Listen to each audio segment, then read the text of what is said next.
Halo, perkenalkan nama saya Ilham. Saya dari lahir di Tasikmalaya pada tanggal 21 April 1995 dan usia saat ini saya berada di usia 25 tahun lebih 3 bulan, dan memang untuk saat ini kita memiliki aset di kisaran 166 per tanggal 10 Agustus tahun 2020. Dan untuk saat ini pun itu sebetulnya cuman 2 tahun sih saya memilikinya gitu. Dari awal memang saya bekerja. Pertama itu tahun 2015. 2015 saya memiliki pekerjaan pertama saya, yaitu di Dompet Duafa ya. Dompet Duafa itu saya bekerja sampai 2017, berarti 2 tahun. 2 tahun itu menjadi pembantu lah, bukan pembantu sih, orang suruh-suruh lah ya gitu ya. Suruh-suruh, kemudian gajinya itu 75.000 per hari. Jadi memang bekerja cuman Kamis, kalau nggak salah Kamis, Senin sampai Kamis lah kurang lebih ya. Pokoknya per hari itu kita dapat 75.000 tuh sehari. Kemudian jadi konversi lah sambil kuliah. Dan kalau misalnya hari Minggu biasanya dapat 50.000 tuh. Dapat 50.000 dan itu pun dari jam 7 sampai jam 10. Enak banget tuh kan. Oke deh, kita pulang. Habis itu kita nyuci dan segala macam. Nah, kemudian pada tahun 2017 saya beresin skripsi, dan 2017 sampai 2018 itu saya jadi properti. Jadi marketing properti. Marketing properti itu saya kisaran 6 bulanan. 6 bulan itu sampai saya wisuda dan pada saat itu udahlah, karena memang di properti uangnya lama ya, maksudnya harusin dulu akad dulu baru bisa cair gitu setelah akad. Dan memang untuk akad itu kan membutuhkan proses kisaran 3 bulan lebih lah, bahkan 6 bulan gitu. 6 bulan baru bisa cair uangnya. Nah dari situ udahlah, gaji cuma 2 juta per bulan gitu. Dan kemudian saya ngajar juga di TPA itu kayak tempat ngaji yang anak SD, anak TK gitu ya. Ngaji 200.000 tuh per bulan, 200.000 apa 250 gitu per bulan. Nah saya tinggal di tempat TPA itu. Nah setelah beranjak pada 2018 pertengahan, setelah lulus saya, setelah lulus itu saya di properti. Jadi sebelum lulus dan setelah lulus, sebelum lulus saya ini dulu di properti. Setelah kemudian lulus tuh, beres kuliah, udah deh beres. Setelah itu saya ke Jakarta, masuk deh ke Toyota Auto 2000 Kalimalang. Dan di situ deh saya belajar untuk menjual mobil, dan bahkan saya nggak tahu Medan ya, maksudnya nggak tahu keadaan kondisi di Jakarta itu kayak gimana, Bekasi itu seperti apa, kemudian menjual mobil itu seperti apa. Dan saya tuh bahkan nggak tahu yang namanya spoiler mobil apa sih gitu kan, spoiler kemudian wiper itu tuh nggak tahu gitu. Jadi tahunya itu mobil Toyota, Honda, udah gitu aja. Setelah itu Avanza dan yang lainnya mobil nggak tahu. Nah jadi belajar 1 bulan. Bulan pertama 0 karena masih belajar ya. Bulan September alhamdulillah tuh, jadi Juli, pertanggal 18 Juli atau 17 Juli gitu, saya datang ke Jakarta, ikut di OM, tinggal di OM sampai tanggal 31. Jadi tanggal 22 tuh saya ke job fair di pokoknya ada gedung yang bulat di daerah Gatot Subroto, dekat Polda Metro Jaya, ingat banget tuh. Situ tuh lupa namanya. Ada job fair di situ, udahlah masuk di situ. Setelah dari situ udahlah cari lagi. Dan kemudian habis dari situ udah keterima sih di Epson waktu itu, tapi masih harus proses lagi. Udah tanggal 25 saya masuk ke Auto 2000 sama Nudi. Kita mulai interview hari Kamis. Oke, hari Jumat dipanggil, udah masuk katanya. Masuk setengah hari, udah deh masuk. Nah kapan bisa? Hari Senin bisa. Setengah hari kejauhan ternyata kalau dari Samanhudi. Udah masuk ke Auto 2000 Kalimalang tuh. Auto 2000 Kalimalang hari Jumat. Dari Jumatnya Kamis, Jumat, Sabtu udah bisa tuh, hari Senin udah masuk. Senin udah masuk tanggal 31 Juli 2018. Jadi waktu itu tuh udah deh belajar. Ya udah lo pelajari dulu, ada 4 orang tuh waktu itu. Jadi per bulan Agustus belajar semua, dan belajar itu bareng-bareng ya sama teman-teman yang ada. Ya dari belajar dari situ. Setelah itu belajar, kita mainnya di online karena memang di perumahan dulu jualannya online juga ya, Facebook atau media sosial yang lainnya. Nah setelah dari situ memang kita belajar tuh. Setelah itu tuh per tahun bulan September tanggal 4 itu ada SPK tuh, SPK pertama saya namanya Bu Rini. Terima kasih banyak Bu Rini sudah menjadi customer Ilham pertama. Setelah itu Pak Darno, Bapak Ahmadi itu juga menjadi customer pertama. Kemudian Bapak Iswadi, terima kasih. Kemudian Ibu Suisean juga terima kasih banyak. Jadi memang bulan September tuh 4 tuh, karena memang pertama sering tahajud, silaturahmi sama teman-teman yang ada di Jakarta gitu. Dan sebetulnya itu tuh yang kita rasakan gitu, tahajud, kemudian berdoa, sholat tepat waktu. Dulu tuh sampai puasa sering gitu. Senin Kamis. Setelah itu lancar tuh cepet ya dari ininya. Nah setelah itu udah deh kita ngumpulin uang, dan om saya tuh bilang, lu kalau misalnya mau dapat uang segini lo harus nyisihin segini. Sedangkan kita memang dari kemarin sebelum di Jakarta kita belajar tentang saham, edukasi tentang finansial, asuransi dan lain-lain. Udah deh tentang investasi gue coba pelajari semua. Nah itu udah deh investasi, dan ternyata nggak investasi tuh, belajar saham, beli saham, ujung-ujungnya rugi lah yang ada ya kan. Bingung, mungkin gue nggak cocok juga di asuransi atau di saham gitu ya. Udah di investasi, udah akhirnya nabung. Jadi dapat nih lumayan 8 juta, atau waktu itu tuh dapat 12 juta, 13 juta. Udah masukin hingga pada saat itu gue punya 14 juta tuh. 14 juta udah tabung lagi. Bulan September itu dapat tambahan tuh. Bulan September masuk ke bulan Oktober, jadi yang di perumahan dulu itu pada akad, jadi cair 6 juta beli handphone baru tuh 6 juta. Pas bulan September, Oktober, November itu 14 juta duit gue tuh. 14 juta pada November 2018. Nah setelah itu udah deh masuk ke Januari. Di Januari jualan terus kan, berat yang ke 26 juta per Januari 2019. Udah pegang nih. Setelah itu jualan turun karena mau naik NRP. Jadi mau naik NRP itu jadi karyawan tetap. Bread naik per tanggal 5 Januari. Tanggal 5 Januari gue udah jadi karyawan tetap. Udah deh jalanin, udah punya tabungan 26 juta sampai 28 juta kalau nggak salah per Januari 2019 itu. Kemudian masuk ke bulan selanjutnya hingga pada satu titik gue disuruh untuk lu masuk ke GIAS itu Gaikendo Indonesia Internasional gitu ya. Jadi pameran internasional yang ada di Jakarta SBSD gitu, Tangerang ya. Nah setelah itu wah lumayan tuh. Jadi gue berusaha untuk jadi lebih baik dan berusaha untuk percayain bahwa gue bisa loh gitu, anak baru tapi bisa jualan. Oke ya kita bertarung gitu. Gue motivasi gue gede tuh waktu itu.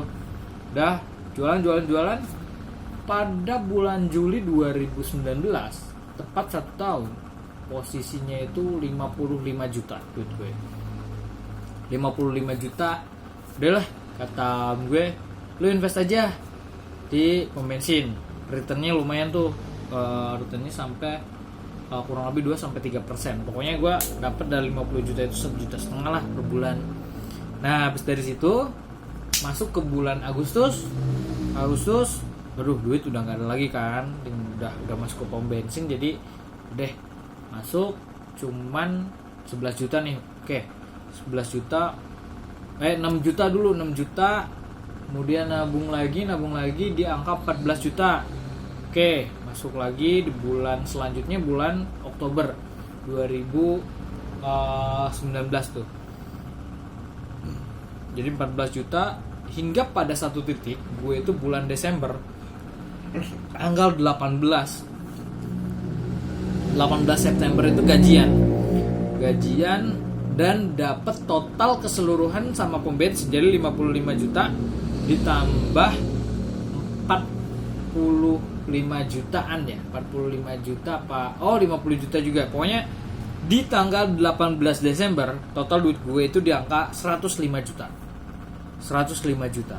Itu gue sampai 1 Januari itu gue pas 1 Januari itu 105 juta. Dan memang itu wah gila sih. Tanggal itu pokoknya tepat tanggal 18 Desember gue mencapai titik tertingginya posisi atau keadaan finansial gue di angka 100 juta lebih gitu di usia 24 tahun. Nah setelah itu gue semakin semangat kan, semangat udah lewat nih, semakin bangga lah sama diri pribadi karena pencapaian itu. Semakin itu gue sekarang belajar tentang financial education. Jadi setiap gue gajian gue sisihin nih. Biasa gue misalnya gajian 7 juta atau 10 juta atau 12 juta karena kan gak tentu ya, karena gue sales. Nah habis dari situ gue belajar bahwa untuk memberikan hal yang lebih baik untuk diri kita itu ternyata bayar dulu diri kita. Nah yang dimaksud dengan bayar dulu diri kita itu sebetulnya ada macam-macam. Ada yang sifatnya jajan atau keinginan kita apa, atau makan-makan atau yang lain. Kalau menurut gue pribadi, gue itu seneng kalau misalkan gue punya duit banyak gitu. Jadi ya udah, biar gue seneng, gue tabungin tuh duit, tabungin. Pokoknya kalau misalkan gue tuh kebutuhannya 2 juta buat diri gue sepribadi, 1 juta untuk orang tua, sisanya itu untuk tabung. Berarti kalau misalkan gue dapat 14 juta, 11 juta gue nabung, 3 jutanya untuk gue dan orang tua gue. Kemudian pokoknya dapat 2,5% dari penghasilan gue tuh wajib dimasukin ke zakat atau lembaga amal. Udah masukin situ, pokoknya wajib tiap bulan. Jadi kalau misalkan gaji lu 10 juta tuh gue bisa nabung berarti 6 juta. Kalau misalkan 2,5% 250 ya, 6 juta 750 berarti gue nabung. Tapi kalau misalnya 11 juta berarti kisaran 7 juta. Rata-rata sih gue nabung itu di angka 7 juta, 8 sampai 7 juta. 7 juta sampai 8 juta lah. Kurang lebih kadang 8, 67, kadang 6, 7, 8. Bahkan waktu saat itu tertingginya gue nabung itu di angka 15 juta. Berarti penghasilan gue di angka 18 juta ya. Gitu. Nah, buat teman-teman juga tetap kejar gitu. Nah, pada saat itu hingga sampai saat ini gue posisinya per kemarin tuh bulan Juli ya. Juli itu gue persis tanggal 25 aset gue itu di angka 166 juta. 166 juta. Dan nanti kalau misalkan bulan ini bulan Agustus per tanggal 25, kemungkinan gue itu dapat aplikasi 1, 2 itu kemungkinan 2 jutaan. Gue dapat asuransi juga 7 juta, berarti gue bisa save duit itu 8.500. Kalau misalkan gue save 1 juta untuk orang tua berarti 7.500. Kemudian gue save ya 6 juta lah tabung, berarti gue biaya hidup cuma 1,5 juta. Nah dari situ gue tetap harus masukin berarti 8,5 juta dikali 2,5%, tetap masukin tuh. Itu yang membuat lo akan terus stay cool gitu, stay on gitu. Dan teman-teman juga harus percaya bahwa di semua agama itu mewajibkan untuk memberikan kebaikan untuk orang lain. Jadi ada hak orang lain dalam rezeki kita. Gitu. Ya meskipun gue secara lingkungan sosial, teman-teman gue tuh bilang bahwa gue tuh pelit lah atau yang lain lah gitu. Untuk diri sendiri aja pelit. Gitu. Tapi ya nggak apa-apa kalau menurut gue sih, selama kita masih tidak mengganggu orang lain, tidak menyusahkan orang lain, ya menurut gue sih stay cool lah, fair aja gitu ya. Kalau menurut orang lain salah, belum tentu kan menurut kita salah gitu. Maksudnya apa ya, ya apa sih iniin orang lain, ya kita yang jalan kehidupan jalan aja gitu loh bro. Kalau misalkan kalian dikucilkan ya gak masalah, karena menurut gue udah ngalamin susah dari dulu, dari usia gue 9 tahun ya, usia kelas 3 SD coy, kelas 3 SD gue susah, sampai gue susah itu sampai SMA lah, SMA coy, kelas 3 SD gue tinggal titip di orang lain, tinggal di bibi itu adiknya orang tua ya gitu, tinggal di orang lain lah, saudara ya. Enak gak enak, mana ada yang enak sih bro, tinggal di orang lain kayak gitu. Gue apa ya, sekarang tuh udahlah, orang mau bilang apa gue nggak musingin gitu, karena gue sendiri yang jalanin. Toh buat teman-teman yang mau hidupnya jadi lebih baik, teman-teman tuh harus fokus sama teman-teman sendiri. Dan gue pribadi udah nggak mikirin yang namanya lo mau dikatain apa kayak katain itu. Gue udah kebal, muka gue udah kebal. Mau lo katain gue miskin kere, lu yang jalanin. Kok penampilannya masih kayak gini, udah punya duit lah. Penampilan tuh kayak ini. Bahkan kalau orang-orang yang udah kaya tuh sebenarnya males dibilang bahwa udah punya duit.